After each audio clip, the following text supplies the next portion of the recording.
오늘 제목이 이제 헌신에 대한 얘기인데요. 말씀에 헌신한 자. 여러분, 이 헌신이라는 단어가요, 여러분 굉장히 교회 안에서 많이 사용되어지고 있죠. 근데 이 헌신이라는 단어가 굉장히 오염되어졌어요. 사전적 의미는 마음을 다하고 정성을 다해서 무엇인가에 바친다는 뜻을 갖고 있잖아요. 헌신이라는 것이. 근데 교회가 이 성도들에게 헌신을 요구하면서 헌금도 강요하고 봉사를 강요하는 일들이 굉장히 많이 있어 왔죠. 가장 큰 문제가 이제는 이런 보통 복과 저주를 이렇게 들고 나와서 성도들을 해하기도 하고요, 위협하기도 하면서 헌신을 요구했다는 것이죠. 예컨대 지난 제가 알고 있는 여러 가지 부흥 강사들을 얘기를 보면 헌금 열심히 하고 봉사 열심히 하면 그런 사람에게 하나님께서 복을 주실 것이고, 헌금도 안 하고 봉사 안 하는 사람들에게는 하나님께서 저주를 줄 것이다 하면서 이렇게 헌신에 강요하는 그 메시지가 많이 전해지기도 했어요. 그러니까 제가 들은 말 중에 가장 얼통단통한 말이 무엇이냐면, 교회 헌금을 하면 하나님께서 30배, 60배, 100배로 갚아주신다는 것이죠. 그분께서 그렇게 말씀하시면서 신나게 말했던 그 기억이 이것만큼 저 비용, 고수익이 없다라고 말했던 그 기억이 납니다. 그러니까 그분은 저주도 잊지 않고 말을 했어요. 교회에 제대로 헌신하지 않으면 자손 대대로 아주 비참하게 살게 될 것이다. 이런 저주까지 아주 당당하게 말씀하셨던 것이죠. 오늘날 여러분, 이런 복과 저주를 섞어가면서 말씀을 여러분 우리가 간혹가다 듣긴 하지만, 이것을 통해서 이 교회 다니신 분들 중에 많이 시험이 들고요, 그리고 그 신앙생활 가운데 이 헌신이라는 말 자체 몸소리치는 정도로 이렇게 싫어하신 분들이 많이 생겼다는 것이죠. 근데 사실 이 헌신이라는 말 자체가요, 정말 이 단어가 아무리 여러분 우리 가운데 말해도 문제가 없는 단어예요. 그리스도인이라면 마땅히 우리가 헌신을 해야 되는 것입니다. 헌금과 봉사뿐만 아니라 우리의 삶 전체를 드리면서 오늘도 그리스도의 복음을 위해서 우리가 참여해야 되는 것이죠.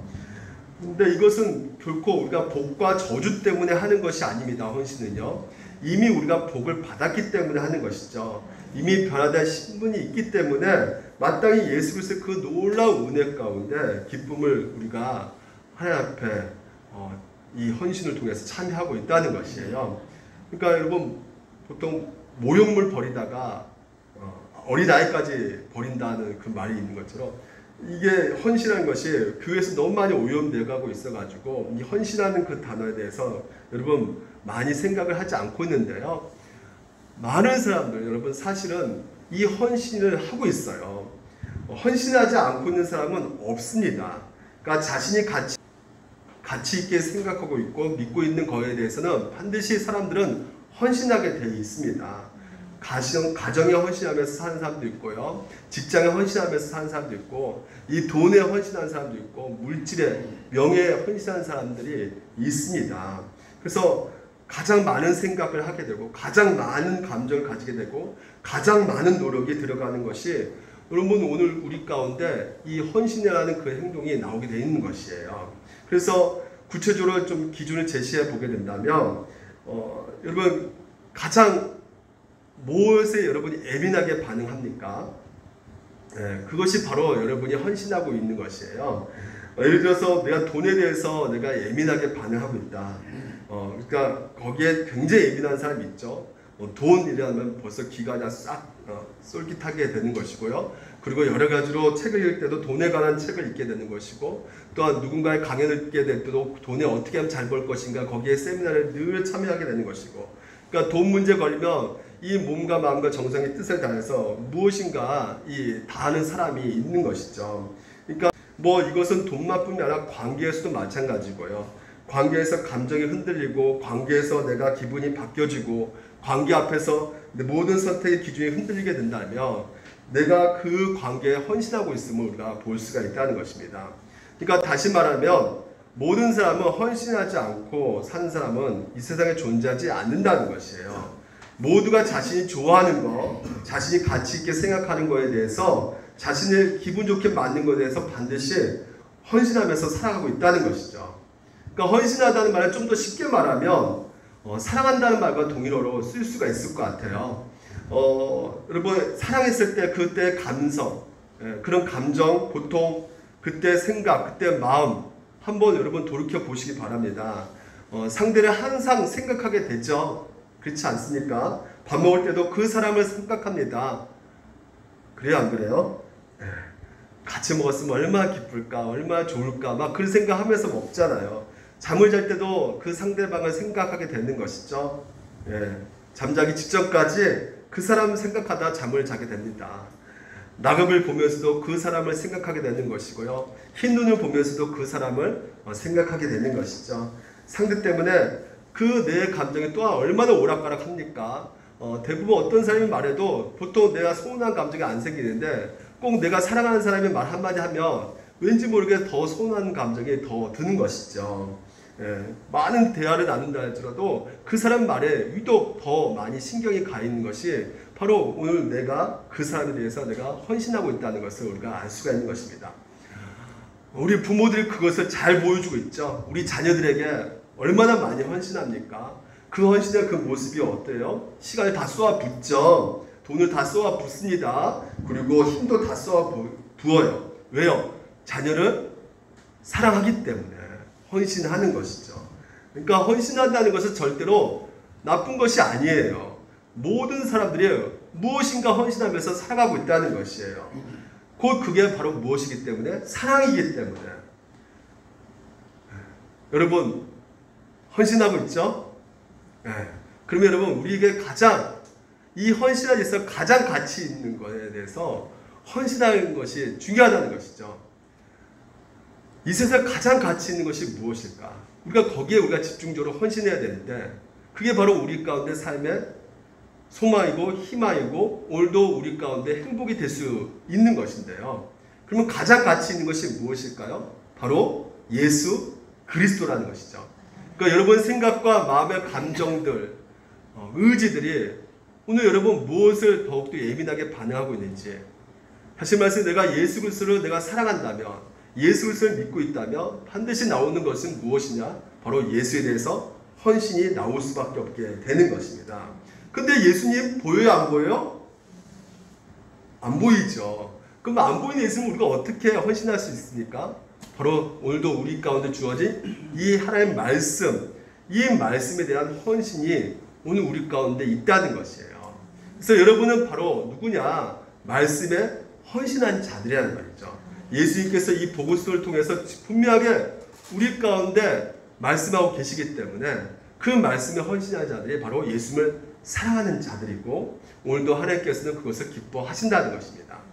그러면 오늘 이 본문이 바로 이 말씀에 헌신한 자, 그리고 말씀에 헌신하지 않는 자의 모습을 잘 설명해주고 있다는 것이에요. 그래서 오늘 이렇게 여러분에게 구체적으로 말씀에 헌신한 자가 어떤 것이 말씀에 헌신한 자인가 그 특징을 여러분과 같이 함께 세 가지로 나눠보도록 하겠습니다. 말씀에 헌신한 자는요 십자가의 길을 가게 된다는 것이에요. 오늘 본문이요 우리가 30절에 있지 않았지만요 보게 되면 6장 30절에 보게 되면 사도들이 예수께 모여 자기들이 행한 것과 가르친 것을 낱낱이 고한다고 말하고 있어요. 우리가 지난 시간에 무엇을 살펴보았습니까? 예수님의 제자들이 갈릴리 지역 가서 이제 복음을 전도하는 것을 보았죠. 그래서 6장 1절부터 13절 우리가 지난 시간에 설교 본문이었어요. 이에 모든 촌에 걸어다니시면서 가르치더라.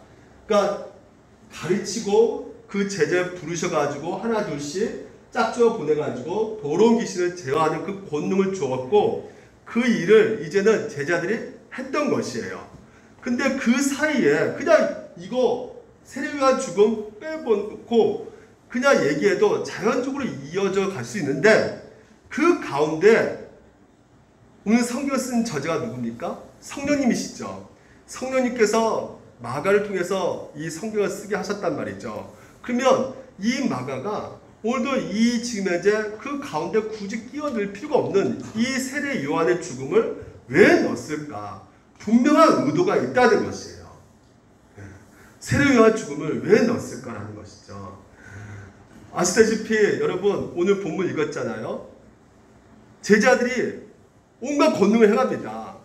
그리고 그 갈릴리 지역 많은 두루 다니면서 예수 그리스도를 얘기를 해요. 그러니까 사람들이 예수 그리스도 와 이분 대단하네. 예수 그리스도를 믿는 이 제자들이 능력이 대단하네. 근데 이런 그 예수님에 대한 얘기가 소문이 점점점 퍼져나갑니다.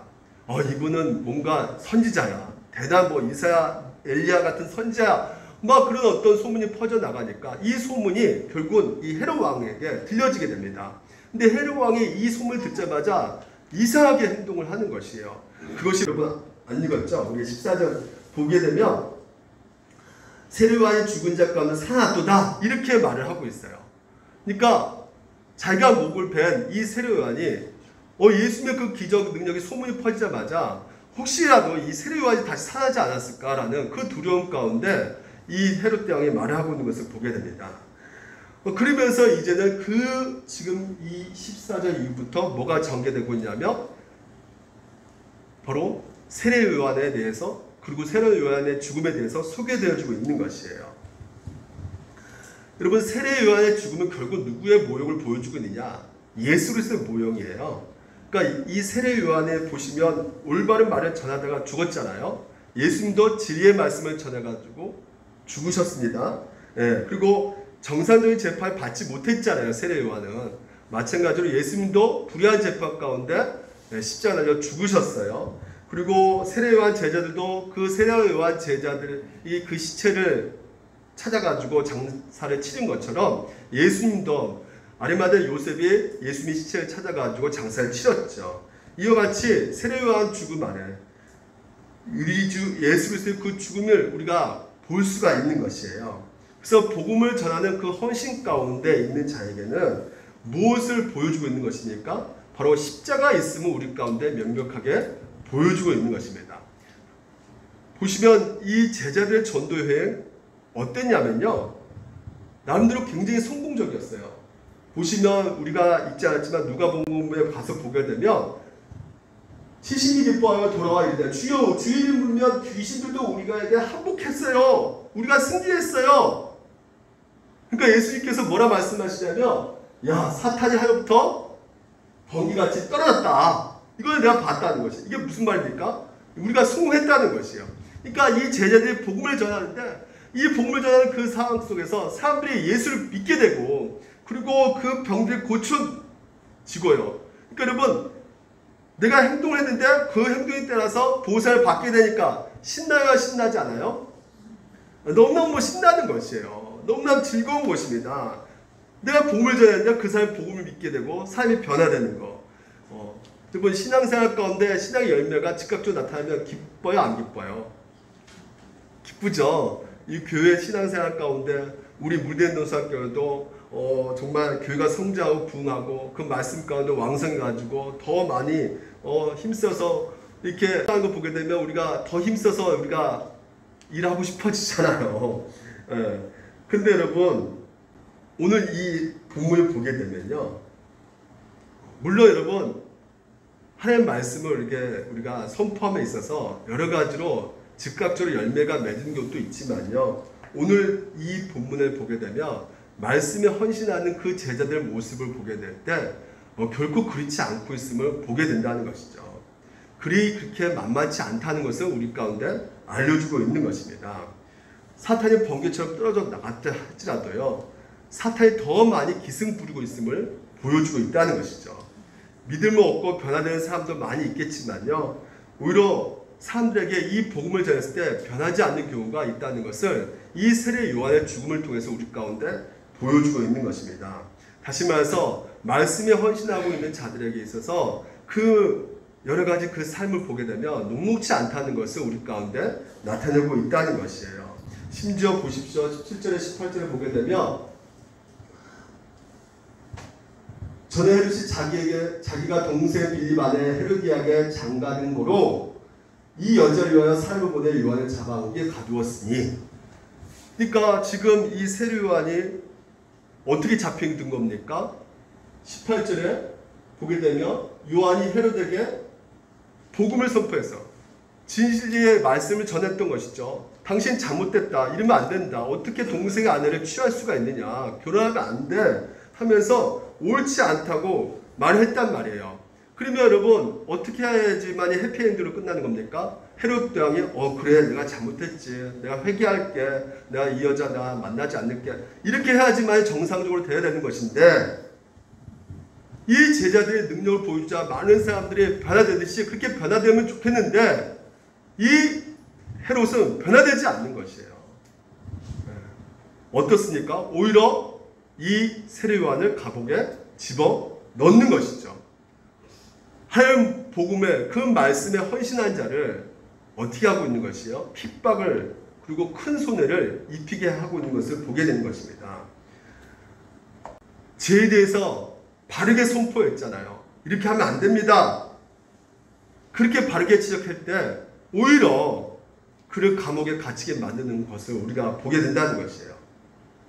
설교했더니 사람들이 마구마구 변화되고요. 설교했더니 사람들이 그 말 그대로 순종하게 되고요. 전도했더니 그 사람들이 예수를 믿고 하나님 나라 백성으로 헌신하며 살겠다고 그렇게 다짐하는 그 상황을 우리가 보게 된다면 얼마나 좋겠어요. 근데 그것이 쉬워요? 어려워요? 너무너무 어렵습니다. 오히려 그 반대가 훨씬 많죠. 설교했더니 거부감이 더 강하게 밀려오는 것이에요. 왜 내가 이렇게 이 모양 꼴로 살아야 되는 거야? 하나님께 복 주신다며 내가 왜 이렇게 피폐하게 살아야 돼? 코로나19 가운데 더 우리가 이 설교를 듣게 되면 더 마음에 완강함이 생긴다는 것이죠. 권면했더니 오히려 더 따르지 않습니다. 이 말이 정답이 아니야. 나 이 길로 가도 더 내 삶 가운데 윤택해질 수가 있어. 더 따르지 않아요. 전도했더니 콧방 낍니다. 무슨 예수를 믿어? 예수 믿어봤자 소용없더구만. 그냥 헌신으로 끝나버릴 때가 더 많이 있음을 보게 된다는 것이에요. 열매가 없이 사라져버리는 그런 모습들이 우리가 많이 경험하게 된다는 것입니다. 결국은 여러분, 말씀에 헌신한 자는 우리가 걸어가는 그 자체가요, 바로 십자가의 길을 걸어가고 있는 것이 되는 것입니다. 이게 바로 여러분 중요한 특징 중에 하나예요. 말씀에 헌신한 자는 반드시 어떤 길을 걸어가느냐? 십자가의 길을 걸어가게 되어 있는 것입니다. 여러분 두 번째는 우리가 보게 되면요, 우리가 말씀에 헌신하게 되면요, 두 번째 특징은 설교를 통해 하나님의 은혜를 누리고 자신을 돌이켜 다시 말씀대로 살고자 하는 몸부림을 치게 된다는 것이에요. 여러분 지금 우리가 19절을 보게 되면요, 헤로디아가요 이 요한의 말씀을 들었음에도 불구하고 어떻게 생각합니까? 이 여자는 완전히 어떻게 생각하고 있어요?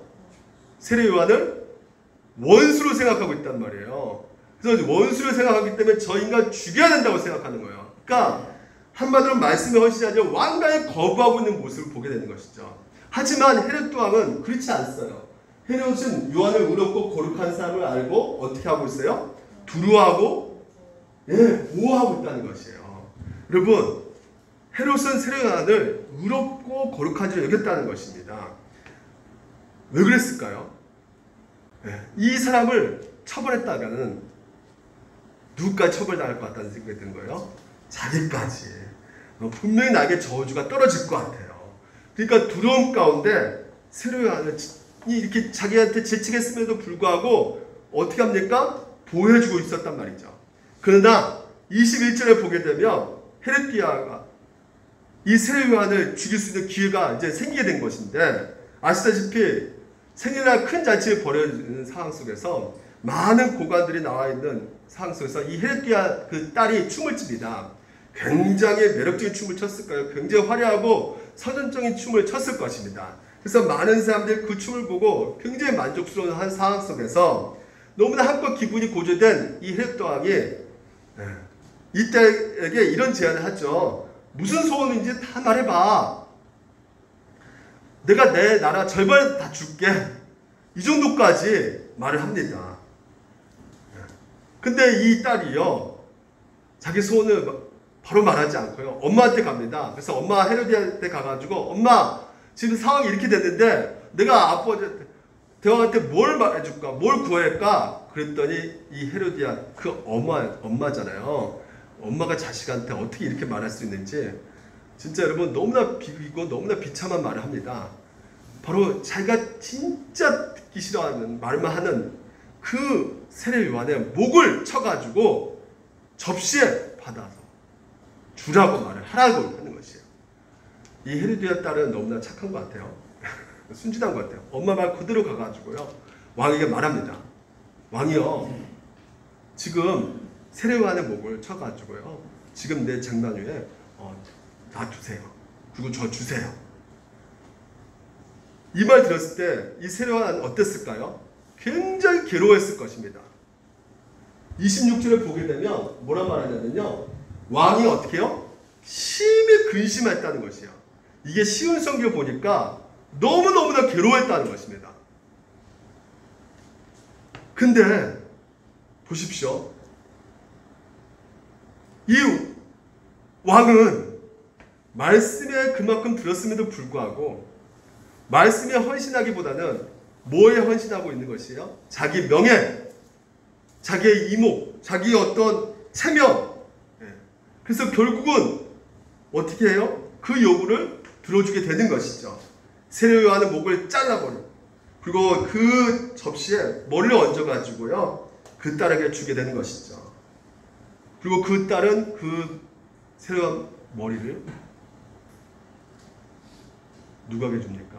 헤로디아에게 주는 것이죠. 우리가 설교 우리가 듣잖아요. 근데 지금 현재 이 세례 요한도 이 헤롯 왕도 설교를 들었어요. 예수님에 대한 얘기를 들었어요. 복음 메시지를 들었습니다. 많은 사람들이 예수 얘기하고 예수님이 진짜 뭔가 능력 있고 기적 행하니까 이분이 분명히 엘리야 같은 사람이야. 근데 이 지금 현재 헤롯은 어떻게 들려지는 것이에요? 이게 세례 요한이 다시 살아났구나. 지금 현재 이 헤롯 왕은 어떤 마음 가운데 있는 것입니까? 바로 지금 죄책감과 두려움 가운데 있는 것이에요. 그러니까 세례 요한이 다시 살아나지 않았을까? 이런 두려움에 휩싸여 있는 것이죠. 사실 여러분 생각하면 헤롯은요 어떤 사람입니까? 한 나라를 다스리는 왕이에요. 그렇죠? 나라에서 어떤 것을 두려워할 그런 필요가 없는 그런 사람입니다. 헤롯 대왕은요 자기가 원하기만 하면 사람을 살릴 수도 있고 합법적으로 사람을 죽일 수 있는 그런 본세를 갖고 있는 사람이에요. 근데 여러분 오늘 이 헤롯에게도 오늘 본문 말씀처럼 죄책감이 있는 것이에요. 두려움이 있는 것입니다. 근데 이 죄책과 두려움은 세례 요한을 주기 전부터 있었던 것이죠. 어떨 때요? 어떻게 우리가 그것을 알 수 있습니까? 20절에 보게 되면 헤롯이 요한을 의롭고 거룩한 사람으로 알고 어떻게 해요? 두려워하여 보호했다는 것이에요. 여러분 여기서 보시면 두려워하여 이렇게 되어 있어요. 그리고 그의 말을 들을 때 어떻게 해요? 크게 어떻다고요? 범인했다는 것이에요. 이것을 보면서 우리는 알 수 있다는 것입니다. 크게 범인했다는 것이에요. 그러니까 이 세례 요한이 죽기 전까지 그 이전부터 이 지금 헤롯 왕은 굉장히 하나님 말씀을 들을 때 어떤 마음이 들었던 것이에요? 두려운 마음이 들고 범인했다는 이 말은요 아포레도 그러니까 죄송합니다. 아라포레 죄송해요. 아라포레 헬라어 아라포라는 것은 무슨 말이냐면 무엇이 없다는 거예요. 아무것도 없는 것이에요. 그리고 레는 무엇이냐면 길이란 뜻이에요. 그러니까 아무것도 없는 꽉 막혀있는 도무지 빠져나갈 수 없는 사방에 진짜 막힌 상태, 길이 없어 궁지에 빠진 상태가 바로 이 아포레예요. 그러니까 지금 현재 헤롯 대왕은요 어떤 상태이냐? 말씀을 들을 때 뭘 깨달은 것이에요? 범민했다는 것은 뭘 말해주고 있는 것입니까? 자기가 지금 이제 진리의 복음을 들으니까 뭐가 드러낼 수밖에 없어요? 뭐가 벌거벗을 수밖에 없는 것입니까? 바로 자기 죄가 드러나게 되는 것이죠. 그러니까 이 양심에 찔리게 되는 것이에요. 그러니까 이것을 오늘도 하나님 말씀 드릴 때 자기 자신 수용 가운데 도저히 빠져나갈 수 있는 길이 없다는 것을 지금 이제 이 범민했다는 그 말 가운데 우리가 알 수 있다는 것입니다. 말씀은 죄를 지적하게 되는 것이고 그 자신의 벌거벗긴 하나님의 진리의 말씀을 오늘도 반박할 수도 없고 부인할 수도 없고 인정할 수밖에 없었기 때문에 마치 사막에 막힌 것처럼 도망갈 길이 전혀 없는 것처럼 궁지에 몰린 것처럼 지금 현재 괴로워했다는 것이에요. 하나님 말씀은 진리의 말씀이기 때문에 그 말씀은 그 모든 것들을 실상을 다 드러내게 하시느니라. 말씀을 들을 때 오늘 우리의 실체를 드러내게 된다는 것이에요. 실하게 하나도 없이 그냥 벌거벗게 되는 것입니다. 그 말씀이 그렇단 말이에요. 그래서 우리의 죄를 보게 되는 것이죠. 하나님보다 더 사랑하는 것이 무엇인가? 더 가치 있게 중요하게 여기는 것이 무엇인가? 그러니까 우리의 우상을 드러내게 돼 있단 말이죠. 무엇이요? 하나님의 말씀이. 그래서 나의 삶에 무엇이 잘못됐다는 것을 깨닫게 해주는 것이 무엇이냐? 바로 진리의 하나님 말씀이에요. 그래서 오늘도 헤롯 대왕이 하나님 말씀을 들을 때 범민, 궁지에 몰렸다는 것이죠. 자기가 이 말씀을 듣고 도무지 도망갈 수 없는 그렇게 느껴지는 상황 가운데 있는 것이에요. 근데 여러분, 이 세례 요한의 설교를 들을 때 또 한 가지 흥미로운 것이 무엇이냐면 그 말씀 때 크게 범민하면서도 또 뭐라 그래요? 말씀을 다갑게 들었다는 것이에요. 그 말씀을 다갑게 들었다는 것은 기쁨으로 들었다는 것. 그럼 이게 뭐냐? 이 감정은 또 무엇이냐?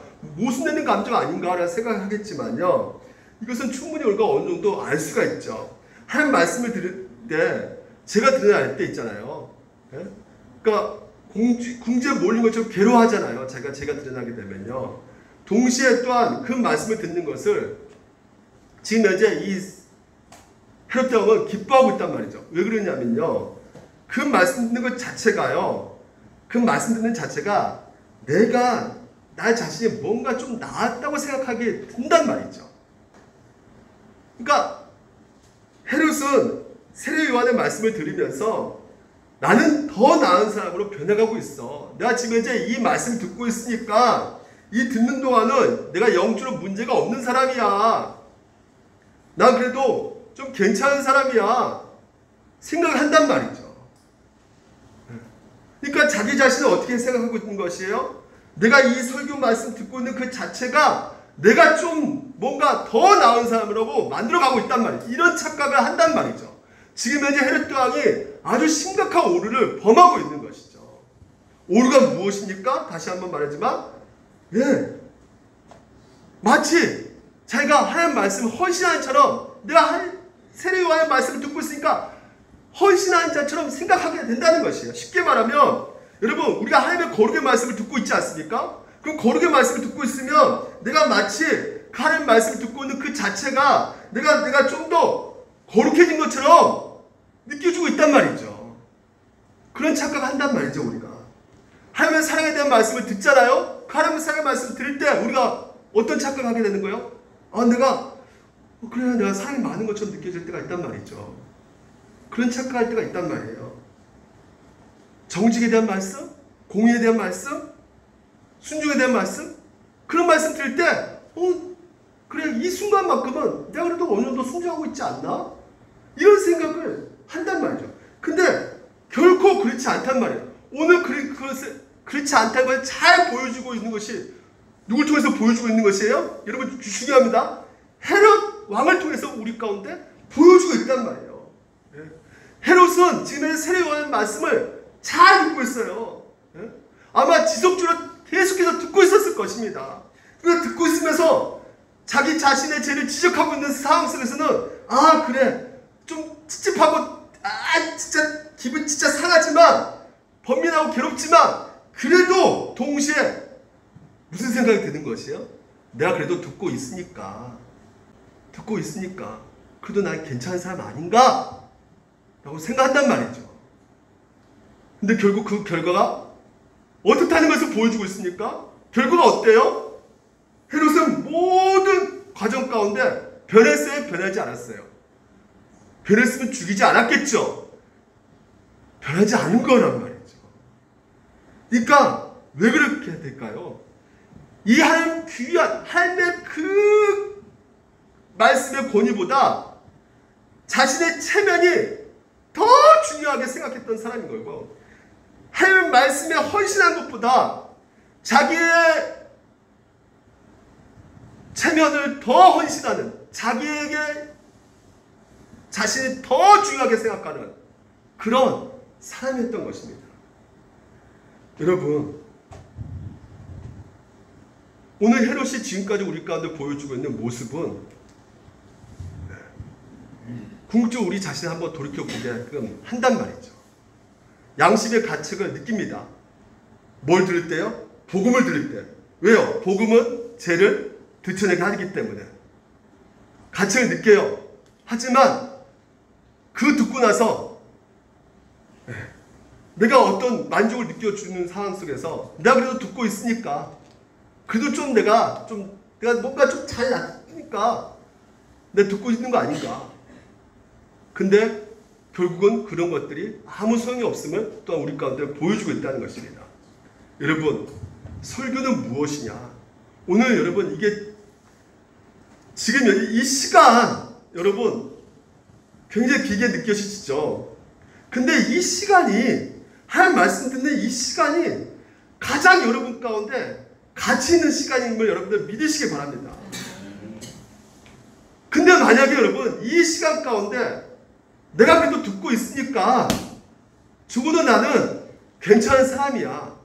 아니요. 더 중요한 것이 있단 말이에요. 조엘 비키라는 신학자가 칼빈에 대해서 연구하면서 청교도 신학이라는 책을 썼어요. 그분이 그 책에서 뭐라 말하냐면요, 이렇게 말합니다.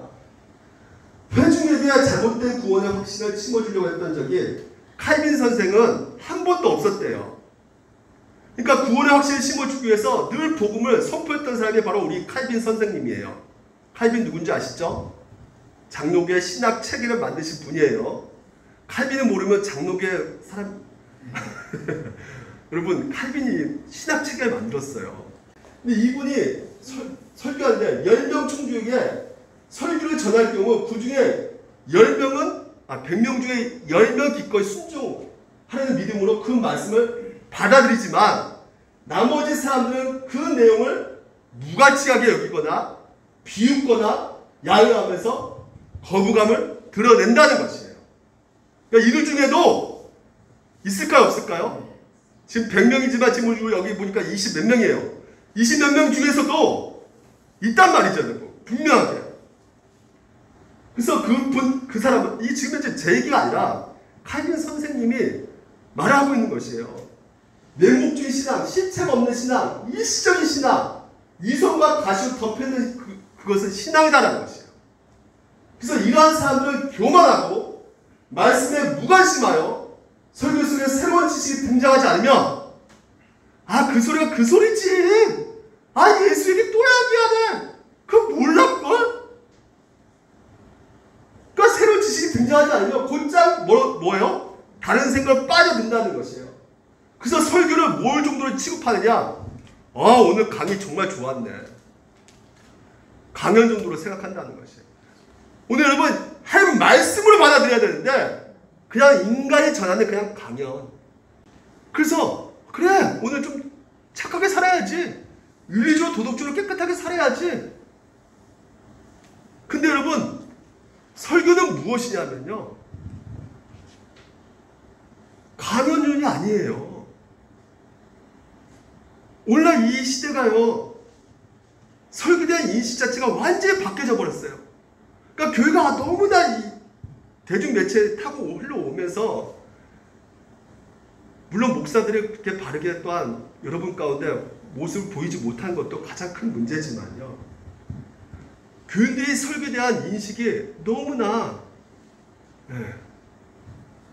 그냥 단순하게 정보를 주는 수단으로. 그래서 오늘 내 설교 들으면서 돈 버는 비결이 무엇일까? 어떻게 하면 내가 이걸 할까 저걸 할까? 오늘 내가 이 설교 들으면서 내 자녀를 어떻게 키우지? 그러니까 감동적인 애화.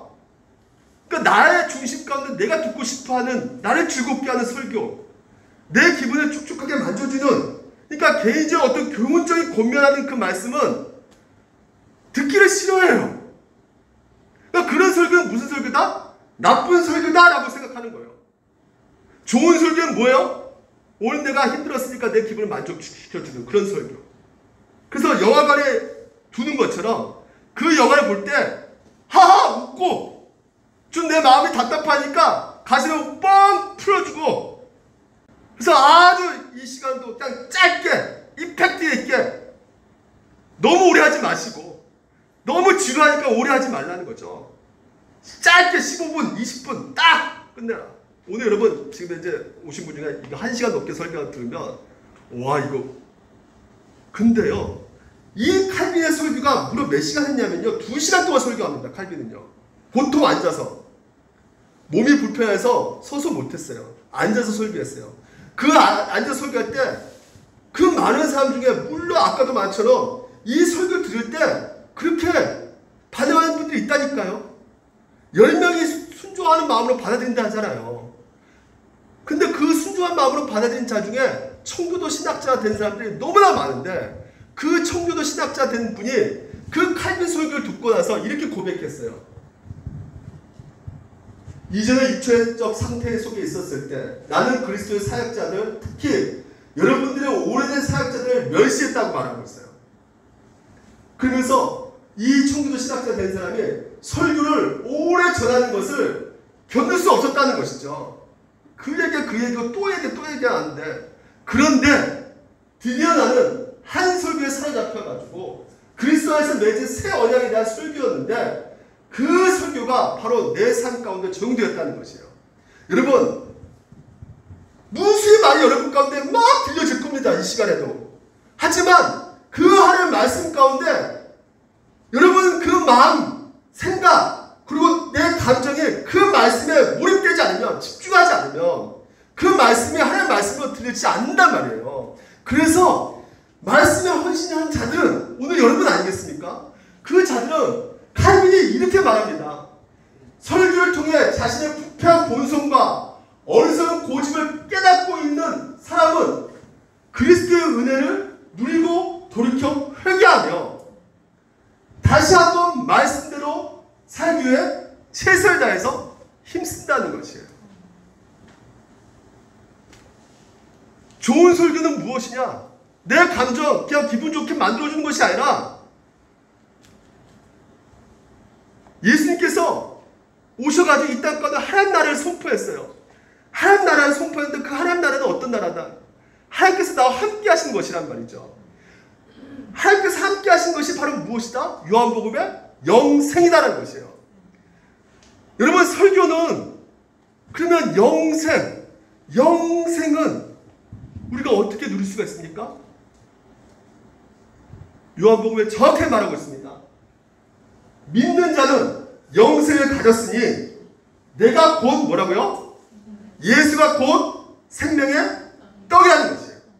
그러니까 우리가 생명을 얻기 위해서라면, 우리가 영원한 생명을 우리가 누리고자 한다면 어떻게 됩니까? 예수님의 생명의 떡을 지금 이 시간 드셔야 된다는 것이에요. 그러면 예수의 생명의 떡이 무엇입니까? 예수님의 말씀이란 말이죠. 그러니까 여러분, 이 설교 자체는 무슨 시간이냐? 예수님을 알아가는 시간이에요. 그러니까 이 설교 끝나고 나서 여러분이 오늘 목사님 넥타이가 오늘 이렇게 시꺼매고 오늘 또 머리가 또 이상하고 이렇게 남으면 안 된다는 거예요. 예? 오늘 목사님 설교가 왜 이렇게 길었지? 이런 생각이 남으면 안 된다는 거예요. 오늘 여러분 이 시간에 뭐가 남아야 된다는 것입니까? 예수님이 남으셔야 된다는 것이에요. 여러분 생각 가운데, 여러분 마음 가운데 예수님을 향한 마음의 불붙듯이 여러분 가운데 있어야 된다는 것이죠. 이게 바로 좋은 설교란 말이에요. 이게 여러분 들리셔야 된다는 것이죠. 그럼 예수님이 어떤 분이신데? 예수님이 어떤 분이세요? 여러분, 예수님은 오늘도 여러분을 사랑하고 계신다는 것이죠. 그것이 복음서에서 줄기차게 말하고 있지 않습니까? 마가복음 우리가 1장에 살펴보았죠. 문둥병자가 예수님한테 와가지고 나 좀 어떻게 좀 해달라고 했더니 예수님께서 가까이 와. 그냥 안수해버려요. 깨끗이 나와버립니다. 여러분, 문둥병자가 누굽니까? 많은 사람들에게 지적당하는 실패자란 말이죠. 그 당시만 해도 문둥병은 부정한 자였단 말이에요. 그래서 사람들이 지나가다 보면 문둥병 보면 지질이 못나니 저거 뭔가 하나 앞에 죄지어서 저랬을 거야 하면서 싫다했단 말이죠. 누구도 관심 가지지 않고 누구도 쳐다보지 않는 그런 실패한 인생을 세상에 예수님께서 오셔가지고 그 문둥병자를 누구도 감히 자기 인생 가운데 한 번도 만져본 적이 없는 그 손을 자기 머리에다가 얹어주는 것이란 말이죠. 이 사람 너무나 놀라운 거예요. 여러분, 나병 환자가 멀리 생각하면 안 돼요. 나병이 뭡니까? 자기가 지금 이제 썩어있고 골마 터진 것을 모르는 거죠. 오늘 우리가 바로 나병 환자입니다. 자기가 죄 때문에 생기는 이 모든 문제를 모르고 있는 거예요. 언젠가 잘 되겠지, 뭔가 좀 나아지겠지. 그냥 막연하게 긍정적인 힘을 가지고 살아가는 그 상태에서는 결코 자신이 병걸렸다는 것을 모른단 말이죠. 그러니까 그 문제 가운데 근본적으로 들어갔을 때 오늘 우리의 문제는 바로 제 문제가 우리 안에 펼쳐지고 있는데, 예수님께서 오늘도 이렇게 철저하게 제 덩어리는 제 짜같이 제 물들어 있는 우리에게 향해서 오셔서 손을 뻗어주시고 우리를 고쳐주시고 회복시켜 주시는 이 예수님을 볼 때 우리가 뭘 느낄 수밖에 없는 것이에요? 뭘 알 수밖에 없어요? 예수님은 우리를 어떻게 하신다? 버리지 않으시고 끝까지 살아가신다. 그분은 오늘도 내 인생 그 모든 것에 직접 손을 대시고 위로하고 계시고 힘을 주고 계신 분이시다. 이런 생명의 떡, 이걸 오늘 여러분이 드시고 이걸 한 주 동안 믿고 나가는 거예요. 예수님을 의지하면서 나가는 것이에요. 그래서 철저하게 더 뭡니까? 예수님을 바라보는 것이죠. 그래서 이 예수님을 알아가는 것, 이것이 바로 여러분 인생 신앙생활 가운데 산이야 중이냐에 달려있는 거예요. 하이데베르크 요르문답은 이렇게 말합니다. 천국의 열쇠는 무엇이냐? 오늘도 이 시간에 하나님 나라 문이 활짝 열어졌어요. 누구에게? 오늘도 이 복음의 예수의 생명의 떡을 먹는 자에게는 하나님 나라의 그 풍요함을 누리게 되는 것이고, 반면에 오늘 예수는 전혀 안 보이고, 영목사 설교 오늘 왜 이렇게 또 기냐? 좀 적당히 해라. 오늘 예화도 안 하네. 닫혀져 있는 거예요. 정확하게 말합니다. 네, 성경은. 생명을 누릴 수가 없는 거예요. 그러면 생명을 누릴 수 없으면 어떻게 됩니까? 여러분, 이 현실 가운데 이렇게 고달프고 인생이 정말 매번 우리 가운데 문제가 터져 있는 사고가 터져 있는 이 상황 속에서 뭐만 생길 수밖에 없어요? 여러분, 생명의 양식을 여러분 먹지 못하면 여러분 안에 염려, 근심 모든 것들이 이 사탄 마귀가 가만히 두지를 않는단 말이에요. 염려의 그것이 여러분 가운데 쌓이고 쌓인단 말입니다. 그래서 내 마음을 더욱더 완고하게 딱딱하게 만들어요. 그래서 하나님의 복음의 말씀이 들려져요, 안 들려져요? 궁극적으로 이제 완벽하게 하나님의 말씀을 차단시켜 버립니다. 이건 제가 말씀한 것이 아니라 성경에 그냥 나옵니다. 가시떨기에 뿌려진 자는 이들은 말씀을 듣긴 하되, 오늘 여러분의 말씀을 들어요. 지금 여러분 듣고 있어요. 시간 진짜 오래가면서 길게 말씀을 듣고 있는데 어떻게 해요? 세상의 염려와 재물의 유혹과 이건 똑같은 거예요. 다 하나같이 한 쌍으로 쌓이고, 염려예요. 염려가 여러분 죄입니까? 죄 아닙니까? 죄가 뭐예요? 할 말씀 불순종하는 것이죠. 성경은 뭐라 말합니까? 염려하지 말라 그랬어요. 근데 왜 염려합니까? 왜 염려할까요, 여러분? 우리 안에 탐심이 있기 때문에. 이거 저만 저만 있습니까? 여러분 다 같이 이 마음이 있단 말이에요. 그러니까 모든 사람은 다 뭐하게 돼 있어요? 당연히 염려하게 돼 있습니까? 안 돼 있습니까? 여러분 탐심이 있어요? 없어요? 욕심이 있어요? 없어요? 염려하게 돼 있어요. 그러니까 모든 사람 다 뭐라 그래요? 성경에서는 로마서에 죄인이라는 것이에요. 그래서 오늘 여러분 그냥 염려하니까 모든 사람이 염려하는데 뭐가 문제예요, 목사님? 이거 당연한 거 아닙니까? 염려하지 않고 어떻게 살아갈 수 있습니까? 다 경심하고 염려하고 살아가는데, 그런데 오늘 성경에서는 말씀에 헌신한 자는, 예수 그리스도의 생명의 떡을 먹는 자는 어떤 사람이냐? 염려하고 싸운단 말입니다. 염려하고 싸운단 말이에요. 뭘로요? 하나님 말씀 가지고. 그 말씀이 뭔데요? 오늘 하나님께서 마가복음 6장에 보게 돼, 마태복음 6장에도 늘 말씀하고 있죠. 하늘에 새를 봐라. 들에 백합화를 봐라. 다 먹이고 다 입히고 다 하지 않느냐. 하나님께서 오늘도 우리 가운데 약속을 주셨단 말이죠. 이 약속을 너희가 믿으라는 것이에요. 근데 우리는 그 약속의 말씀을 믿지 못하니까 오늘 염려 가운데, 이 염려라는 그 헬러 뜻이 뭐냐면 갈라진다는 뜻이에요. 갈라진다는 거예요. 그러니까 우리 생각은 오탄 생각들이 막 갈라지게 막 이런 일이 터질까 저것 이렇게 막 그냥 갈라지는 거예요. 그러니까 혼란스러운 것입니다. 생각들이 이런 일이 있으면 어떻게 될까? 저런 일이 터지면 어떻게 될까? 온통 그 생각 가운데 생각이 갈라져 가지고 하나님 말씀이 들려온다 안 들려온다. 이 시간에도 염려 때문에 하나님 말씀 들려온다 안 들려온다. 안 들려온다. 딱 막아버린단 말이에요. 그 상태가 무슨 상태다? 내가 탐심이 가득한 상태다. 왜요? 이것도 갖고 싶고 저것도 갖고 싶고 이것도 갖고 싶은데 이러지 못하니까. 그래서 하나님께서는 뭐라 그래요? 예수 그리스도 생명의 떡을 먹으라는 거죠. 이 설교 시간에 예수 그리스도 생명의 떡을 먹고, 예수님께서 분명 우리 가운데 약속하셨잖아요. 너희들을 고아처럼 내버려 둔다 안 둔다? 안 둔다. 내가 너와 함께 하겠다. 임마누엘. 이 약속의 말씀을 믿고 오늘도 어떻게 해요? 너희들은 선명합니다. 하나님 말씀은 혼란스럽지 않아요.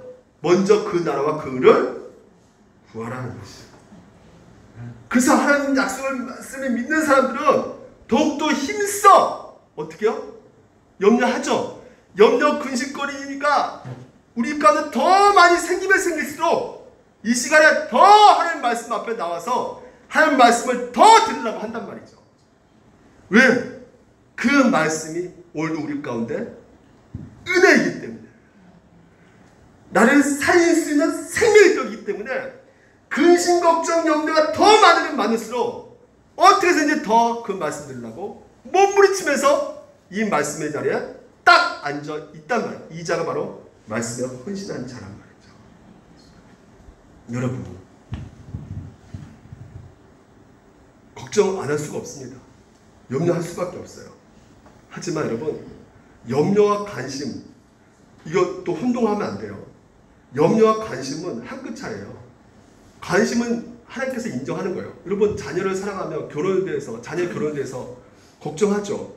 이것은 관심 많죠. 그렇지 않습니까? 이거 하나님이 인정한 거예요. 그러니까 그 관심, 그러니까 둘 다 똑같죠. 염려와 관심은 생각이 열심히 한단 말이에요. 그리고 불안과 두려움이 일어나는 것도 비슷해요. 근데 차이가 뭘까요? 염려는 말씀을 들어요, 안 들어요? 안 들어요. 관심은 뭘까요? 말씀을 듣습니다. 제가 아는 집사님은요, 자녀에 대한 그 근심이 너무 많아요. 고민, 늘 자녀에 대한 걱정, 근심을 해요. 근데, 그러니까 교육에 대해서, 그리고 애 결혼식 어떻게 결혼할까, 막 이런 걱정, 근심을 막 얘기하는데, 근데 기도는 하지 않아. 말씀 자리에 안 가. 자녀 걱정하면서도 그 양육비 걱정하면서 자기 사고 싶은 거 다 사. 여러분, 성경에서는 그래서요. 오늘 우리가 이 하나님 말씀에 대한 태도를 가져야 되는데, 마지막 보겠습니다. 말씀에 헌신한 자는 그리스도를 바라봐야 된다는 것이. 이게 그리스도를 바라봐야 됩니다. 다시 말해서 오늘 내가 말씀 들으면 내가 죄책감 느끼잖아요. 아, 내가 이렇게 안 살았구나 하면서 죄책감 느끼지 않습니까? 아파하고 괴로우니까 지금 현재 내가 제 문제가 조금 해결됐으니까 나 그래도 괜찮다. 네. 이런 식으로 만족해서는 안 되는 것이고, 또한 나가 이렇게 말씀드리고 있으니까 나를 거룩하게 지금 현재 만들어주는 것 같다. 나 괜찮고 좋은 사람 변해가고 있다. 이렇게 착각해서는 또 안 되는 것이고, 오늘도 여러분 우리 자신의 삶을 돌이켜 봐야 되는데, 오늘 내 삶을 돌이켜 보았을 때 하나님의 그 말씀 가운데 성경에서 분명히 말하죠. 누구든지 나의 이 말을 듣고 행하는 자는 그 집을 반석 위에 지은 지혜로운 사람 같으니 비가 내리고 창수가 바람이 불어 그 집에 부딪히며 무너지지 아니하나니 이는 주추를 반석 위에 놓은 까닭이요. 이 말을 듣고 행하지 아니하는 자는 그 집을 뭐라고요? 모래에 지은 집이라는 것이에요. 여러분 오늘도 동일하게 여러분 말씀을, 이게 모래에 짓는 사람은 말씀을 안 듣는 사람이 아니에요. 말씀을 지금 이제 듣고 있어요. 듣고 있는데 어떻다는 것이에요? 말씀을 듣고 행하지가 않고 있단 말이죠. 그러니까 자기 스스로가 그냥 나 듣고 있으니까 나 그냥 어떻게 괜찮어 이렇게 생각하고 있단 말이에요. 근데 듣고 오늘도 그 말씀 가운데 순종하는 자는 굳건한 반석 위에 집을 짓는다는 것입니다. 세례 요한이 그 헤롯 대왕에게 말씀하셨을 때, 그 복음을 전했을 때, 그 헤롯 대왕에게 그 전하는 그 복음은 어떤 복음이었어요? 그리스도의 복음이란 말이에요. 예수 그리스도의 복음이었단 말이죠. 다시 말해서 이 세례 요한은 많은 사람들에게 그 권능과 말씀을 전했을 때 주변의 사람들이 혹시 저분이 메시아가 아닐까? 라는 생각을 갖고 있어가지고 물어온단 말이에요. 그 상황 속에서 이 세례 요한이 뭐라고 합니까? 나는 그리스도가 아니라, 내가 엘리야냐? 이르되 나는 아니라. 뭐라고 합니까? 23절에 나는 선지자 이사야와 같이 주의 길을 곱게 하라고 광야에서 외치는 자의 소리다. 오직 뭐만 선포했던 거예요? 예수 그리스도라는 것이에요. 말씀에 허신한 자. 오늘 세례 요한이 우리 가운데 보여주고 있는 것이 무엇입니까? 바로 예수 그리스도를 선포하는 거예요. 듣고 행하는 거. 오늘도 여러분 듣고 행하는 자가 반석에 쓰고 흔들리지 않는데, 그 듣고 행하는 그 듣는 것이 무엇입니까? 바로 예수 그리스도라는 것이에요. 그래서 보십시오. 요한이 대답하되 나는 물론 세례 뵙고냐 너희 가운데 너희는 알지 못한 한 사람이 있었으니 내 뒤에 오시는 그이라 나는 그의 신발끈을 풀기도 감당하지 못하겠다. 이분이 누구냐? 요한이 예수께서 자기의 나오심을 보고 이르되 보라! 뭐라고요? 세상 죄를 지고 가는 하나님의 어린 양. 그리고 마지막에 뭡니까? 나는 누구냐? 오늘도 말씀에 헌신한 자는 누구냐? 그 정체성은 뭐라고요? 그가 하나님의 아들이심을 증언했다는 것이에요. 세례 요한이 예수가 하나님의 아들임을 증언했다는 것입니다. 세례 요한 처음부터 끝까지 끊임없이 예수 그리스도를 선포하셨어요. 그 진리의 선포를 들 때마다 헤롯은 어떻게 되겠습니까? 자기 죄책감 느꼈겠죠. 두려움이 왔겠죠. 그러면 거기서 끝나는 것이 아니라 어떻게 되겠습니까? 예수 그리스도께 나아가야죠. 예수 그리스도께 오늘도 여러분 바라보셔야 된다는 것이에요. 그냥 여러분 죄책감 느끼고 그걸로 끝나는 것이 아니라 예수 그리스도께 나아가야 된다는 것이에요. 결론적으로. 그러니까 말씀의 헌신자는 그래 오늘 영목사 말 진짜 맞아. 그걸로 끝나는 것이 아니라 어떻게 해야 된다고요? 예수 그리스도를 붙잡으셔야 된다는 것이에요. 그러니까 단지 말씀 듣고 내가 죄책감 느끼는 정도고 그래서 내가 그 정도 나 죄책감 느끼니까 나 어느 정도 됐어. 이렇게 만족하는 것이 아니고 괴로워. 그러니까 그래도 내가 조금이라도 내가 진짜 들으니까 좀 낫네. 이 정도가 아니라 어떻게 해야 된다고요? 예수 그리스도를 바라보시고 예수 그리스도를 의지하시고 예수 그리스도를 어떻게 해요? 끝까지 붙잡으셔야 된다는 것이에요. 마지막 이 철로 역전 얘기하고 마무리 짓게요. 철로 역전 여러분 책 보셨죠?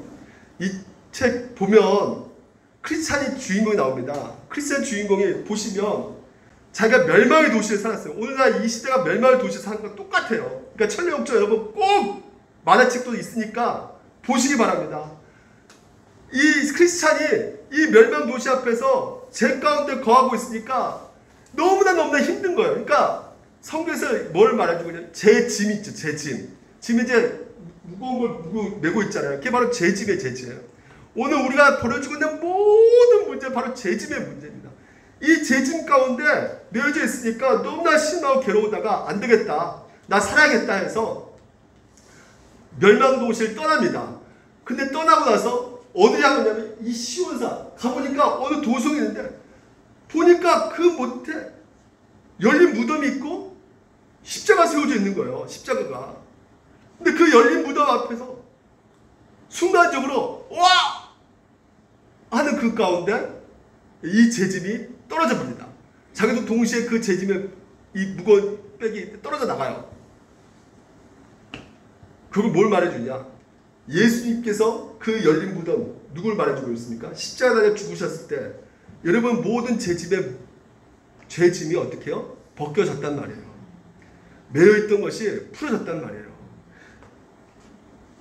그래서 여러분 오늘 이 신앙생활 가운데 이 천리역정을 통해서 우리 가운데 분명하게 나타나고 있는 것이 십자가를 바라볼 때 예수를 바라볼 때 여러분 죄짐이 어떻게 해요? 풀어진다는 것이에요. 그래서 오늘도 이 설교의 마무리는 예수 그리스도를 바라보셔야지만이 여러분 문제 해결받고 가는 것입니다. 예수 그리스도가 정답이에요. 여러분 기분 맞춰주고 여러분 즐겁게 해주는 것이 아니라 예수 그리스도. 오늘도 내가 우울하고 답답하고 짜증나고 화나고 이런 모든 것들이 바로 이 죄로 말미암아 시작되는 것인데 그래서 죄책감 느끼고 내가 왜 또 죄 지었지? 나 왜 이거밖에 안 되지? 나 실패한 인생 아닌가?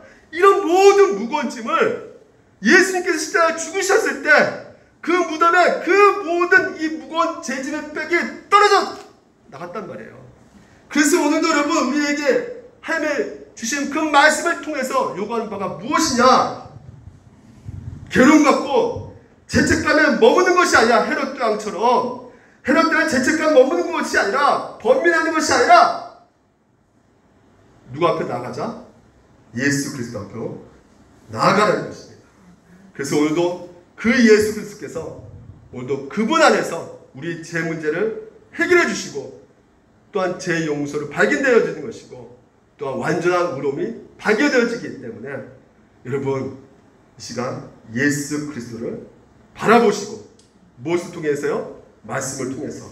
그래서 모든 죄짐을 지시고 죽으신 예수 그리스도 완전히 치우셨기 때문에 오늘도 그분께서 그 영광스러운 하나님 나라를 우리가 그 구원을 누리게 되었다는 것을 여러분 끊임없이 믿고 나아가는 그래서 그런 자가 바로 뭐예요? 말씀에 헌신한 자의 모습이라는 것이에요. 한 주 동안 그렇게 사시기를 주님의 이름으로 축원드립니다. 기도하겠습니다.